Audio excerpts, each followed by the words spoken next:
So hello guys, నా పేరు రాధే, మీరు చూస్తున్నారు రసల్ తెలుగు ఛానల్. బాస్, ఈ వీడియో ఈరోజు జరిగిన మన రా హైలైట్స్ వీడియో. అండ్ ఈరోజు జరిగిన రా ఒక స్పెషల్ రా షో ఉండే, ఎందుకంటే ఈ రా మన ఈ సంవత్సరం, కొత్త సంవత్సరంది ఫస్ట్ రా ఎపిసోడ్, ఫస్ట్ రా షో ఉండే. అండ్ ఈరోజు రా మన స్ట్రేంజర్స్ థింగ్స్ వాళ్ళు కొలాబ్ చేసినారు.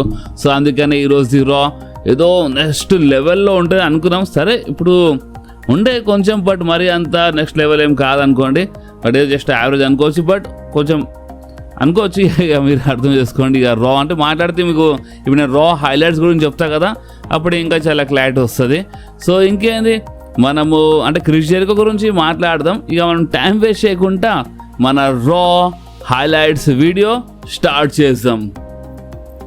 సో ఈరోజు రా స్టార్టింగ్లోనే మనకి ఒక మంచి ట్యాగ్ టీమ్ మ్యాచ్ చూడడానికి దొరికింది. Iyo Sky and Rhea Ripley versus the Kabuki Warriors for మన women's tag team championship. And ఈ మ్యాచ్ చాలా మంచి మ్యాచ్ ఉండే, అండ్ చాలా పెద్ద మ్యాచ్ ఉండే. అండ్ హైలైట్ ఏంటంటే ఈ మ్యాచ్లో టైటిల్స్ చేంజ్ అయిపోయినాయి.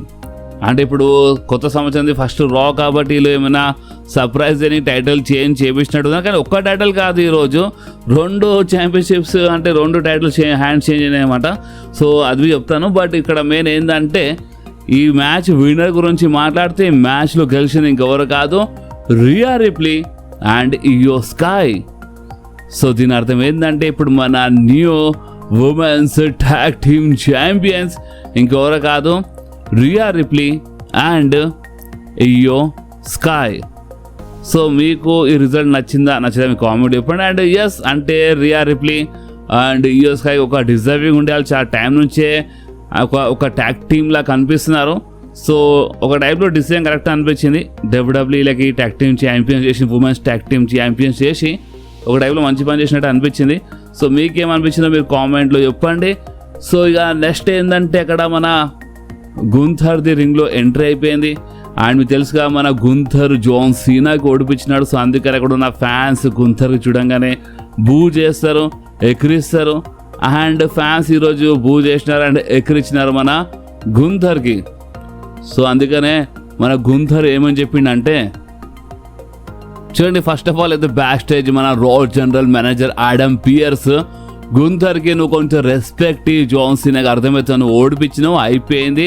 ఇక నువ్వు ఓడిపించినావు కదా, ఆ పేరు ఎప్పటికీ అంటే నీ దగ్గర ఉంటే నువ్వు ఓడిపించినట్టు, కానీ చాలా ఎక్కువైపోయింది. రెస్పెక్ట్ ఏంది, ఊకే అంటే డిస్రెస్పెక్ట్ చేస్తున్నావు ఏందని, కొంచెం రెస్పెక్ట్ జాన్ సీనా అని చెప్పిండు అనమాట. సో రింగ్లో వచ్చి ఏమని చెప్పిండు అంటే గుంథర్ అదే చెప్పిండు, నా మేనేజ్మెంట్ నాకు రెస్పెక్ట్ అంటే రెస్పెక్ట్తో మాట్లాడని అంటున్నారు. సరే, బట్ మీరు నాకు రెస్పెక్ట్ ఇస్తున్నారా? మీరు నాకు రెస్పెక్ట్ ఇస్తున్నారా? నేను ఒక మనిషి ఎప్పుడు నేను ఈ పని చేయను, నేను నెవర్ గివ్ అంటే ట్యాప్ అవుట్ చేయని టైప్ చెప్పిన మనిషికి నేను ట్యాప్ అవుట్ చేపించి మరి ఓడిపించిన. అంటే ఏ టైప్లో ట్యాప్ అవుట్ చేపించిన, ఒక లిటిల్ బీ అని చెప్పిండు అక్కడ. అంటే ఆ బీ అనే వర్డ్ చెప్పే ముందే అక్కడ ఎంట్రీ అయిపోయింది ది ఫినామినల్ వన్ ఏజే స్టైల్స్ది. ఎస్, మళ్ళీ ఒకసారి ఏజే styles and Gunther face to face వచ్చినారు. అండ్ ఈ సెగ్మెంట్కి రాకుండే. అండ్ ఈ సెగ్మెంట్లో ఏజే స్టైల్స్ ఏమైనా మాట్లాడే ముందు ఊకుకే అంటే గుంథరే మాట్లాడుతుంటాడు. అండ్ గుంథర్, ఏంది ఏజే స్టైల్స్, ఇప్పుడు నువ్వు నాకు అంటే రెస్పెక్ట్ గురించి నేర్పినికి వచ్చినావా ఏంది, ఎందుకు నీకు తెలియదేంది అంటే మన అందరూ తెలుసు. అండ్ అది ఏంటంటే నేను గ్రేటెస్ట్ రెస్లర్ని, నేను ఒక జబర్దస్త్ మనిషిని, అండ్ నేను జాన్ సీనాకి ట్యాప్ అవుట్ చేపించాను ఒక లిటిల్ అని చెప్పి కొంచెం ఎక్కిరించి ఆడ మళ్ళొకసారి బి అని ఓడి చెప్పేసిండు. అండ్ ఇప్పుడు ఏంది లిటిల్ ఏజే అంటే ఒక టైప్లో అంటే పొట్టోడా అన్నట్టు చెప్పేసిండు అక్కడ. అంటే ఏంది ఇప్పుడు పొట్టోడా, ఇప్పుడు నువ్వేమంటున్నావు అని ఈ టైప్లో చెప్పినప్పుడు ఏజే స్టైల్స్ గుంజి ఒక స్లాప్ ఇచ్చేసిండు బాస్ గుంథర్కి. అండ్ గుంథర్ షాక్ అయిపోయాడు, చాలా కోపంలో వచ్చేసిండు గుంథర్. అండ్ గుంథర్కి స్లాబ్ పడిన తర్వాత అసలు ఏం జరుగుతుందో అది అందరు తెలుసు. ఆ గుంథర్ హిస్టరీ అంటే ఫస్ట్ అప్పుడే ఇమీడియట్గా ఏం చేయడు, మ్యాచ్లో చేస్తాడు. అండ్ మ్యాచ్ డిమాండ్ జరిగింది. అండ్ నెక్స్ట్ వీక్ కోసం ఇలా మ్యాచ్ అఫీషియల్ అయిపోయింది. Yes, Gunther versus AJ Styles next week కోసం అఫీషియల్ అయిపోయింది. సో చూసే ఇప్పుడు ఏమవుతుందో. బట్ ఏజే స్టైల్స్ అయితే బాగానే స్లాప్ ఇచ్చి పడేసిండు మన గుంథర్కి. ఇక్కడ ఇలా సెగ్మెంట్ అయిపోయి నెక్స్ట్ వీక్ కోసం మ్యాచ్ బి అఫీషియల్ అయిపోయింది. సో నెక్స్ట్ మ్యాచ్ వచ్చింది మన Becky Lynch versus Maxxine Dupri match for మన women's intercontinental championship. So ఈ మ్యాచ్ బాగానే ఉండే.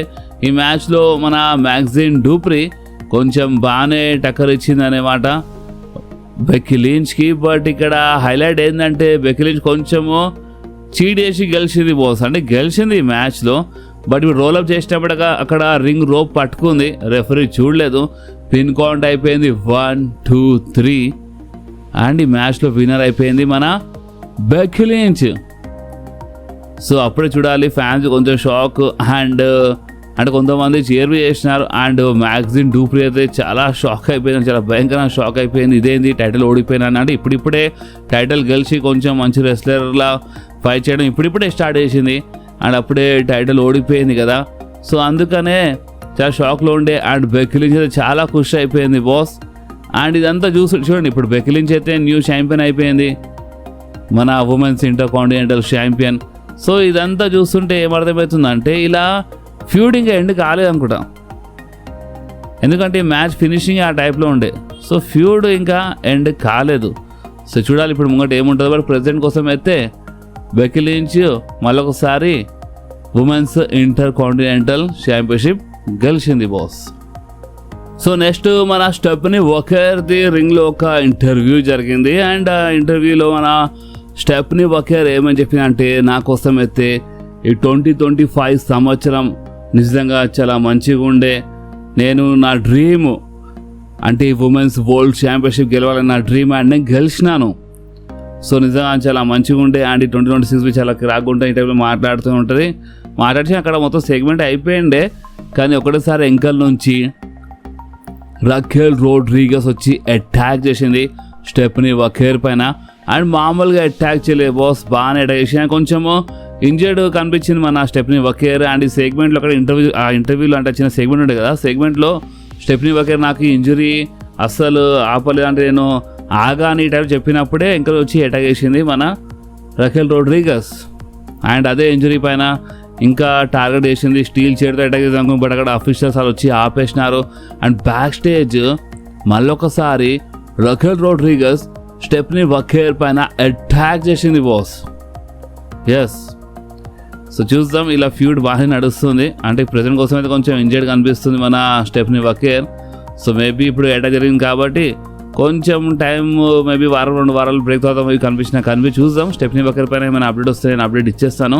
సో నెక్స్ట్ అక్కడ క్రౌడ్లోకి వెళ్ళి ఎంట్రీ అయిపోయింది మన ది ఊసోస్ది. ఎస్, మన new tag team world tag team champions the Usos వచ్చినారు, క్రౌడ్లో నిలబడి మాట్లాడినారు. అండ్ ఏమని చెప్పినారు అంటే, ది ఊసోస్ మీ సిటీలో వచ్చేసినారు అండ్ ఈ కొత్త సంవత్సరంలో the Usos has a new world tag team champions అడుగు పెట్టినారని ఈ టైంలో చెప్పినారు. అండ్ అక్కడ హైలైట్ ఏంటంటే వాళ్ళు ఏమని చెప్పినారంటే, చూడండి మేము గ్రేటెస్ట్ ట్యాగ్ టీము, మేము ఒక #1 ట్యాగ్ టీమ్ అనే మాట. అండ్ ఇక్కడ ఎవరైనా ఉంటే మీకు తెలుసు మేము ఎక్కడ ఉంటామో, మాకు దోలాడాలంటే చాలా ఇష్టం, మీరు రావచ్చు మాతో ఫైట్ చేయొచ్చు అని. అంటే ట్యాగ్ టీమ్ డివిజన్కి వాళ్ళు చాలా క్లియర్లీ ఛాలెంజ్ చేసినారు, ఎవరైనా ఉంటే రండి మాతో ఫైట్ చేయండి, వీళ్ళు దమ్ము ఉంటే అన్నట్టు అక్కడ మాట్లాడేసినారు. ఇదే ఉండే ఈ సెగ్మెంట్. అండ్ ఇక్కడనే మన ది ఊసోస్ ది సెగ్మెంట్ అయిపోయింది. ఓకే, సో ఇక్కడ కొంచెం సెగ్మెంట్ ఐ థింక్ కొంచెం ఇంకా ముందు అయిపోయింది. ఫస్ట్ మన ది ఊసోస్ వచ్చినారు, ది ఊసోస్ సెగ్మెంట్ తర్వాత మన స్టెఫనీ వకర్ది సెగ్మెంట్ జరిగింది. ఓకే, సో నెక్స్ట్ మనకి లైరా వల్కేరియా వర్సెస్ లీవ్ మోర్గన్ మధ్యలో ఒక మ్యాచ్, ఒక సింగిల్స్ మ్యాచ్ చూడడానికి దొరికింది. అండ్ రింగ్ బయట చాలా తమాషాలు జరిగినాయి, లైక్ రాక్సన్ ప్యారిస్ ఇంటరప్ట్ చేయడం, అంటే మన బేలీ అంటే రింగ్ బయట ఇలా మధ్య కొంచెం తమాషాలు జరిగినాయి. అండ్ ఇప్పుడు రింగ్ గురించి మాట్లాడితే మన రఖేల్ అంటున్నాను, మన లైరా వల్కేరియా వర్సెస్ మన లీవ్ మోర్గన్ మ్యాచ్ విన్నర్ గురించి మాట్లాడితే ఈ మ్యాచ్లో గెలిచింది ఇంకెవరో కాదు, మన లీవ్ మోర్గన్. సో నెక్స్ట్ మన రా మెయిన్ ఈవెంట్ గురించి మాట్లాడితే, రా మెయిన్ ఈవెంట్లో మనకి bran breaker versus CM punk మధ్యలో ఒక మంచి మ్యాచ్ చూడడానికి దొరికింది ఫర్ మన వరల్డ్ హెవీవెయిట్ ఛాంపియన్షిప్. సో ఈ మ్యాచ్ బి బాగానే ఉండే. అండ్ ఎందుకో ఈ మ్యాచ్లో మన సీఎం పంక్ కొంచెం డల్గా కనిపించాడు, అంటే స్టార్టింగ్ నుంచి కొంచెం డల్గా కనిపించిండు. ఎందుకో ఏమో కొంచెం డల్గా ఉండే, బట్ కొంచెం బాగానే ఫైట్ చేసింది. బట్ ఒక డల్నెస్ ఉంటుంది కాక డల్ అనేది చాలా క్లియర్గా అనిపించింది. అండ్ ఈ మ్యాచ్లో ఒక డిఫరెంట్ ఎనర్జీ కనిపించాల్సింది, అసలు ఆ ఎనర్జీ ఎందుకు కొంచెం మిస్సింగ్ అనిపించింది ఈ మ్యాచ్లో ఓపెన్ చెప్పాలంటే. అండ్ ఈ మ్యాచ్ మధ్యలో తమాషాల గురించి మాట్లాడితే తమాషాలు జరిగినాయి. అక్కడ రింగ్ సైడ్ మన పాల్ హేమన్ ఉండే. పాల్ హేమన్ ఈ మ్యాచ్ మధ్యలో ఇంటరప్ట్ చేస్తాడు అండ్ అక్కడ సిగ్నల్ చేసిండు రమ్మని. ఎవరికి? మన Logan Paul, Bronson Reed, Austin థియరీకి సిగ్నల్ చేసి వాళ్ళు వచ్చినారు. ఈ మ్యాచ్ మధ్యలో ఇంటరప్ట్ చేసినారు. స్టాంప్ ఇచ్చేసిండు ఆస్టన్ థియరీ సీఎం పంక్కి. బట్ అయినా సరే సీఎం పంక్ బాగానే కిక్అవుట్ చేసిండు. అండ్ అంతగా రింగ్ బయట ఇలాగ ఆపనీకి అక్కడ మన పెంటా డ్రాగన్ని అంటే మన రెమిస్టేరియో వీళ్ళు వచ్చినారు. వీళ్ళు వచ్చి అటాక్ చేసినారు, ఇలా పైన అటాక్ చేసేసా వీళ్ళు క్రౌడ్లోకి వెళ్ళిపోయినారు. అండ్ రింగ్లో అంటే మన సీఎం పంక్ ఫినిషర్ పైన కిక్అవుట్ చేసిండే మన బ్రాన్ బ్రేకర్. అండ్ ఇప్పుడు ఈ మ్యాచ్ మధ్యలో ఈ తమాషాలు జరిగినాయి కదా, ఈ తమాషాలు జరిగిన తర్వాత అయినా సరే ఈ మ్యాచ్ చాలా పెద్ద మ్యాచ్ ఉంటుంది. దాని తర్వాత అయినా వీళ్ళు బాగానే కొంచెం సేపు వరకు ఫైట్ చేసినారు. అండ్ హైలైట్ ఏంటంటే మన పాల్ హేమన్ ఊకే ఇంటరప్ట్ చేస్తుంటాడు కదా, సో పాల్ హేమన్కి ఒక సాలిడ్ పంచ్ పడ్డది బాస్. మన సీఎం పంక్ పాల్ హేమన్కి ఒక పంచ్ ఇచ్చి పడేసిండు. పాల్ హేమన్ రింగ్ బయట పడిపోయిండు. అండ్ రింగ్ బయటనే అంటే మన బ్రాన్ బ్రేకర్ సీఎం పంక్ పడేసిండు. And CM Punk comment style పైన ఉన్నప్పుడు రింగ్ రోప్ పైకి జంప్ చేసిండు మన బ్రాన్ బ్రేకర్. ఇక్కడనే కేల్ కథం అనుకున్నాం, దుకాన్ బంద్ అనుకున్నాం. కానీ ఏమైందంటే బ్రాన్ బ్రేకర్ అప్పర్ హ్యాండ్ ఉండి ఇక్కడ మొత్తము అంటే ప్రజెంట్ కోసం ఆ కామెంట్ స్టైల్ పైన జంప్ చేయడము, సీఎం పంక్కి తీసుకొని రింగ్లో రావడము. అండ్ రింగ్లో వచ్చిన తర్వాత స్పియర్ ఇద్దాం అనుకుంటూ స్పియర్ ఇస్తుండే, కానీ అక్కడ మన సీఎం పంక్ కౌంటర్ చేసిండు ఆ స్పియర్కి. అండ్ అంతేకాదు ఫినిషర్ ఇచ్చేసిండు మన సీఎం పంక్ బ్రాన్ బ్రేకర్కి, కవర్ చేసిండు. పిన్ కౌంట్ అయిపోయింది 1, 2, 3. అండ్ ఈ మ్యాచ్లో విన్నర్ అయిపోయిండు మన సీఎం పంక్. సో దీని అర్థం ఏంటంటే స్టిల్ మన వరల్డ్ హెవీవెయిట్ ఛాంపియన్ ఇంకెవరు కాదు CM punk. And bran breaker పెద్ద ఫ్యూచర్ అన్నారు, బట్ బ్రాన్ బ్రేకర్ది ఫ్యూచర్ ఇక్కడే ఖతం అన్నట్టు అనిపించింది. ఎందుకంటే సింగిల్ హ్యాండ్లీ ఓడిపించేసిండు మన సీఎం పంక్ బ్రాన్ బ్రేకర్కి బాస్. చూద్దాం ఇన్ ఫ్యూచర్ ప్లాన్స్ ఉండొచ్చు. స్టిల్ ఫ్యూచరే బ్రాన్ బ్రేకర్ ఎంతైనా సరే, మీరు నమ్మినా నమ్మకపోయినా వీళ్ళు కొంచెం బాగానే బుక్ చేస్తారు ఇన్ ఫ్యూచర్లో మళ్ళొకసారి బ్రాన్ బ్రేకర్కి. ఇది మాత్రం కన్ఫామ్, ఎందుకంటే వీళ్ళ ఫ్యూచర్ కాబట్టి వీళ్ళకి కంపల్సరీ పుష్ ఉంటుంది. అండ్ మేబీ ఇన్ ఫ్యూచర్లో మేబీ రాయల్ రంబల్లో CM Punk versus Bron Breakker మరోసారి జరుగుతుందా మేబీ తెలీదు. సీఎం పంక్ది సింగిల్స్ మ్యాచ్ ప్లాన్ చేస్తున్నారని నేను మీ అందరికి నిన్ననే ఒక వీడియోలో అప్డేట్ ఇచ్చిన. నిన్న అసలు ఓపెన్ చెప్పాలంటే నిన్ననే నేను మీ అందరికీ హింట్ ఇచ్చేసినాను యాక్చువల్లీ ఏం జరుగుతుందో. సో ఇప్పుడు నిన్ననే ఇచ్చిన హింట్ ప్రకారం చూస్తే రాయల్ రంబల్లో సీఎం పంక్ది మ్యాచ్ ఉండాలి, సింగిల్స్ మ్యాచ్. ఇప్పుడు ఆ సింగిల్స్ మ్యాచ్ ఎవరితో ఉంటుందో అదే చూడాలి. బట్ బ్రాన్ బ్రేకర్ ఓడిపోయినందుకు ఎక్కడో కొంచెం బాధ అనిపించింది ఈరోజు ఫస్ట్ టైం. బట్ సరే ఇప్పుడు నేను ఫ్యూచర్లో ఏమైనా పుష్ ఉండొచ్చులే, చూద్దాం. ఎందుకంటే ఇంత క్లోజ్ వచ్చిండు వరల్డ్ హెవీవెయిట్ ఛాంపియన్షిప్ కోసం. సో గెలిచినా ఒక పని అయిపోతుండే.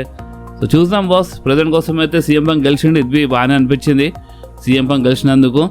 అండ్ అంతేకాదు ఇప్పుడు మన క్రిస్ జెరికో రాలేదు. సో దీని ఇంకా రీజన్ ఏంది? దీని ఇంకా రెండు రీజన్స్ ఉంటాయి. ఫస్ట్ రీజన్ మన క్రిస్ జెరికో స్టిల్ డబ్ల్యూడబ్ల్యూతో సైన్ చేయలేదు అనుకుంటా. సైన్ చేసిండు ఉండొచ్చు, రిటర్న్ చేస్తాడేమో అని ఈ టైప్లో రూమర్ ఉండే కదా. So still WW and Chris Jericho మధ్యలో కాంట్రాక్ట్ సైన్ కాలేదనుకుంటా. అండ్ ఒకవేళ డబ్ల్యూడబ్ల్యూతో ఆల్రెడీ అక్కడ Chris Jericho new contract sign చేసిండు అని ఇది మాత్రం కన్ఫామ్ ఉంటే మాత్రము ఇక ఎందుకు రాలేదు? సరే ఇప్పుడు ఒకవేళ కాంట్రాక్ట్ సైన్ చేసి ఉంటే ఎందుకు రాలేదంటే మేబీ నేను మీద చెప్పినట్టు రాయల్ రంబల్ కావచ్చు ఆ ప్లేస్ అని చెప్తూనే ఉన్నాను కదా. రాయల్ రంబల్లో రిటర్న్ చేయాలి.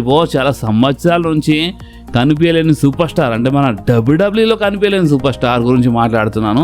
సో డబ్ల్యూడబ్ల్యూలో కనిపించలేని సూపర్ స్టార్ ఒకటేసారి రిటర్న్ చేస్తే లేదా అది ఒక మంచి ప్రీమియర్ ఈవెంట్ ఉండాలి, అండ్ అది రాయల్ రంబల్ ఇప్పుడు నెక్స్ట్. సో రాయల్ రంబలే కావచ్చు Chris Jericho return place.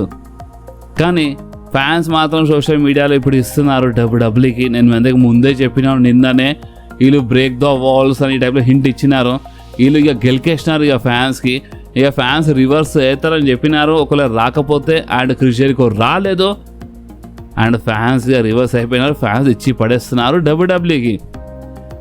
So ఇప్పుడు ఫ్యాన్స్ చాలా ఎక్కువ నారాజ్ అవుతున్నారు అని మేబీ చెప్పలేము. మన డబ్ల్యూడబ్ల్యూ క్రిస్ జెరికోది రిటర్న్ నెక్స్ట్ స్పాక్ డౌన్లో చేపించవచ్చు. ఎస్, నెక్స్ట్ స్పాక్ డౌన్లో చేపించవచ్చు, లేదా నెక్స్ట్ రాలో చేపించవచ్చు, లేదా రాయల్ రంబల్ కంటే పోతే ఏదైనా రా షోలో లేదా స్పాక్ డౌన్ షోలో రిటర్న్ చేపించి క్రిస్ జెరికోది ఫ్యాన్స్ కోపంని కొంచెం కూల్ చేసినా చేయొచ్చు. ఎందుకంటే మీరు చూస్తే సోషల్ మీడియాలో ఈరోజు ఎందుకు గెలికినారు, ఎందుకు మీరు బ్రేక్ ద వాల్స్ అని కావాలని హింట్ ఇచ్చినారు, అండ్ ఎందుకు రాలేదు క్రిస్ జెరికో ఈ టైప్లో ఫ్యాన్స్ కొంచెం ఆడుకుంటున్నారు. డబ్ల్యూడబ్ల్యూ ఇచ్చి పడేస్తున్నారు. సో అందుకనే స్టిల్ ఛాన్సెస్ ఉన్నాయి. క్రిస్ జెరికో నెక్స్ట్ స్పాక్ డౌన్ లేదా నెక్స్ట్ రా అంటే ఎప్పుడైనా రిటర్న్ చేసి లేదా రాయల్ రంబల్లో వస్తాడు. ఒకవేళ క్రిస్ జెరికో డబ్ల్యూడబ్ల్యూలో నిజంగానే వస్తుండంటే ఓకే. ఎందుకంటే ఒక సూపర్ స్టార్ వచ్చేంత వరకు మనం కన్ఫామ్గా దానికి అప్డేట్ అని చెప్పలేము, రూమర్ అని చెప్పాలి. అండ్ ఎస్, రూమర్స్ ప్రకారం వస్తాడంట. సో వస్తే మంచిదే. సో ఇప్పుడు మీరేమంటారో మీరు కామెంట్ చెప్పండి. అండ్ ఈరోజు రా పైన అసలు మీ ఒపీనియన్ ఏంది, అసలు మీకు ఏమనిపించింది? ఈ రా కోసం అసలు ఏమేమో అనుకున్నాం బట్ ఏదో జరిగింది. కంపల్సరీ మీరు కామెంట్లో చెప్పండి బాస్, ఈరోజు రా మీకు ఎట్లా అనిపించిందో. సో ఈ వీడియో మీకు కొంచెమైనా వస్తే మాత్రం మీరు కంపల్సరీ ఈ వీడియోకి లైక్ చేయండి, మీ ఫ్రెండ్స్లో షేర్ చేయండి, అండ్ మన ఛానల్ని సబ్స్క్రైబ్ చేసి ఆ గంటని కంపల్సరీ ప్రెస్ చేయండి బాస్. ఎందుకంటే మీరు ఆ గంటని ప్రెస్ చేస్తేనే నేను ఎప్పుడైనా వీడియో అప్లోడ్ చేయగానే ఫోన్లో ఆటోమేటిక్గా నోటిఫికేషన్ వచ్చేస్తుంది. ఓకే, సో నెక్స్ట్ వీడియోలో మళ్ళీ కలుద్దాం. అప్పుడు వరకు do whatever you want to do guys. Bye.